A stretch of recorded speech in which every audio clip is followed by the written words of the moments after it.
Maharaja gold and diamonds, toll junction, Edappally, Palluruthy, Tripunithura, Kalady, Eramalloor, Aroor പള്ളി, Thuravoor, Thrissur.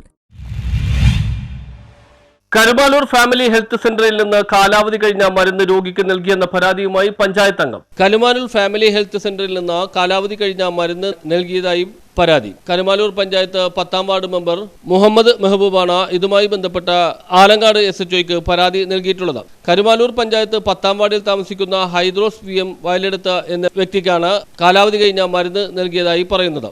Karumalloor government കുടുംബാരോഗ്യ കേന്ദ്രത്തിൽ ഇന്നലെ ഗുരുതരമായ ഒരു പ്രശ്നം ഉണ്ടായിട്ടുണ്ട്.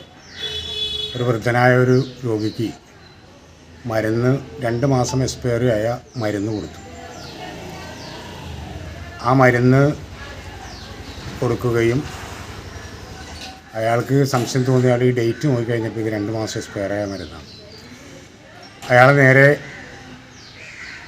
ഈ മരുന്നുമായിട്ട് മെഡിക്കൽ ഓഫീസറെ കാണാൻ ചെന്നപ്പോൾ അവർ പറഞ്ഞു ഇത് കുഴപ്പമില്ലാത്ത മരുന്നാണ്, കഴിച്ചോളാൻ പറഞ്ഞു.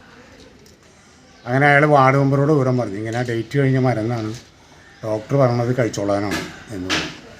അങ്ങനെ ഈ വാർഡ് മെമ്പറിന് 2 സഹമെമ്പർമാർ, 10ാം വാർഡ് മെമ്പറാണ് മെഹജൂബ് എന്ന് പറഞ്ഞ അയാളുടെ പേര്, വാർഡ് മെമ്പറാണ്.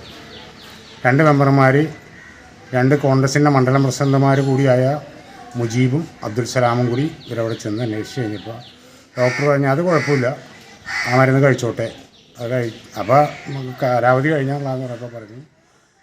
മരുന്ന് വാങ്ങി വീട്ടിൽ വന്നതിന് ശേഷം മരുന്ന് കഴിക്കുന്നതിനായി എടുത്തപ്പോഴാണ് ഇതിന്റെ കാലാവധി കഴിഞ്ഞത് ശ്രദ്ധയിൽപ്പെടുന്നത്. ഈ വിവരം വാർഡ് മെമ്പറായ തന്നെ അറിയിക്കുകയും തുടർന്ന് താൻ ഹോസ്പിറ്റലിൽ പോയി മെഡിക്കൽ ഓഫീസറെ കാണുകയും ചെയ്തുവെന്നും പഞ്ചായത്ത് മെമ്പർ പറയുന്നു. വിഷയം അവതരിപ്പിച്ചപ്പോൾ വളരെ ധിക്കാരപരമായാണ് ഡോക്ടർ പെരുമാറിയതെന്നും പഞ്ചായത്ത് അംഗം പരാതിപ്പെടുന്നു. News bureau, Paravur.